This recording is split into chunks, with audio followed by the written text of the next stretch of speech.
Hi mga ka-tiny! It's me!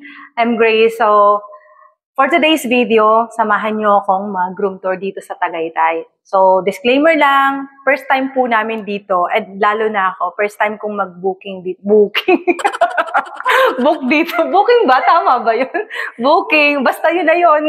Para kasi pag narinig ko yung booking, iba yung pakiramdam ko. Anyways, ayan. So, let's go. Samahan nyo ako. Tara! So, syempre, ito yung unang bungad ng room. Ito, CR. Una sa lahat. So, papakita ko sa inyo. Ayan. So, syempre, ayan, may salamin dito. Pag gusto mo nang mag-makeup. And ayan yung mga, pabango ba ito? Ay, syempre, gusto mo mag-shower o pupo. Charot. Anyway, yun na. Kasi huwag natin pakita masyado kasi baka sabihin ay So, syempre, ito yung kainan. Kanina dito na kami kumain.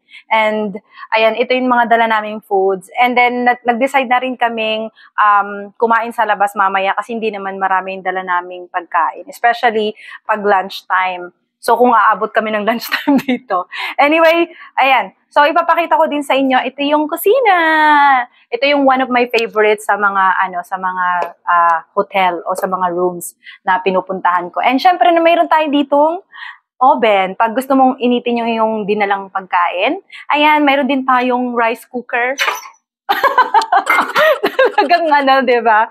So, syempre, ayan, may induction sila. And mayroon din ditong, initan ng tubig kung gusto mong magkape. Talagang pwedeng-pwede. And ayan, may mga plato sila, diba? Nakakatuwa. May kasama silang mga kutsara, plato, at kung ano-ano pa. So, syempre, pag gusto mo magugas ka na lang dito. And ito, may rep dito. Buksan natin. And papakita ko sa inyo yung laman. O, di ba? Ang dami. Ayan. So, syempre, mayroon ditong mga cabinet kung saan makikita nyo yung mga lutuan. Kaldero, kung tawagin sa amin. Ayan. Hindi ko napapakita ng bongga-buo kasi baka kung anong makita pa dyan. And dito din, mayroon din dito mga pack. Diba? So, syempre, ito yung the best. May couch din dito pag gusto mong umupo ng ganito. Taray!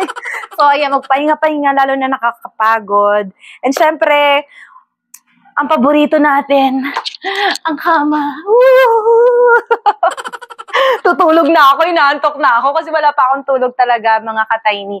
But, syempre, mga ka-tiny, meron din ditong ayan, TV, kung gusto nyo manood kapag naiinip na kayo. Kaya sa mga gustong mag-staycation dyan, this is the best time para gawin to kasi sobrang nakaka-relax. Especially sa mga sobrang workaholic dyan, katulad ko. Workaholic talaga. And ito yung best part dito sa room na to. Papakita ko sa inyo. Mayroon akong eksena dito. Woo! O, diba? Nakita nyo ang liwanag. Ang liwanag ng balcony. So, syempre, papakita ko sa inyo kung ano yung makikita nyo dito. Ayan, may upuan din dito. Ayan. Pag gusto nyo magkape sa umaga. And syempre, ito yung makikita nyo, nature. Ang nature ng likod ng hotel. So, maganda kasi tingnan din naman pag may mga, ganitong view. Ako pa naman, gusto ko pa naman talaga nature talaga yung nakikita ko sa umaga. So, dahil tayo nasa Tagaytay tayo, hindi naman ganun kainitan. So, maganda siya. So, here, pasok na ulit tayo mga ka-tiny. Natatawa ako sa pinsan ko. Grabe talaga eh. Huwag kayong mag-alala, ipapakita ko sa inyo later yung mga pinsan kong magaganda. And syempre, yung paano mag-open ng door mamaya. Kasi talagang sobrang nakaka-lap trip talaga yun. As in, hindi namin alam kung paano bubuksan. At mayroon pa kami eksena. Kaya abangan nyo yan. And yun lang mga ka-tiny. Don't forget to share, like, and subscribe. Bye-bye! Thank you! Ganun.